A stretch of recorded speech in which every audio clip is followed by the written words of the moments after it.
Hi, എല്ലാവർക്കും നമസ്കാരം. ഇന്ന് നമ്മൾ പോകുന്നത് ഒരു ക്ഷേത്രത്തിലേക്കാണ് കേട്ടോ. നിങ്ങൾ ശ്രീദത്ത ആഞ്ജനേയ സ്വാമി ക്ഷേത്രത്തെക്കുറിച്ച് കേട്ടിട്ടുണ്ടോ?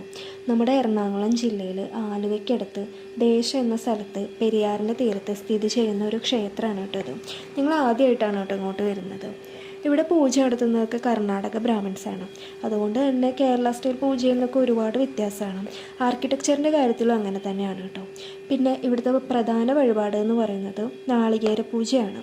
41 ദിവസത്തെ വ്രതം എടുത്ത് ആഗ്രഹ സാഫല്യത്തിന് വേണ്ടി നടത്തുന്ന പൂജയാണ് കേട്ടോ ഇത്. ഈ വഴിപാട് ചെയ്യാനായിട്ട് ഇവിടെ ഒരുപാട് വിശ്വാസികൾ എത്താറുണ്ട്. അതുപോലെ തന്നെ ഒരുപാട് സെലിബ്രിറ്റീസും വരാറുണ്ട്. പിന്നെ ഇതിനോട് ചേർന്ന് തന്നെ ഒരു പാതാള പഞ്ചമുഖ ആഞ്ജനേയ ക്ഷേത്രം കൂടി ഉണ്ട് കേട്ടോ. പിന്നെ ഇതിൻ്റെ സൈഡിലായിട്ട് ഒരു ഗാർഡനൊക്കെ സെറ്റ് ചെയ്തിട്ടുണ്ട്. ഞങ്ങൾ അതിലൂടെയൊക്കെ നടന്ന് ഒരുപാട് ഫോട്ടോസും വീഡിയോസൊക്കെ എടുത്തു. നല്ല ഭംഗിയുള്ള സ്ഥലങ്ങളായിരുന്നു കേട്ടോ എല്ലാം. പിന്നെ അതിൻ്റെ സൈഡിലായിട്ട് നമുക്ക് പെരിയാർ ഒഴുകുന്നതും കാണാം. നല്ലൊരു ശാന്തിയും സമാധാനവും തരുന്നൊരു ക്ഷേത്രമാണ് കേട്ടോ. എല്ലാ അമ്പലങ്ങളും അങ്ങനെ തന്നെയാണ്, എന്നാലും ഇവിടെ ഒരു പ്രത്യേക വൈബ് ഉണ്ടായിരുന്നു.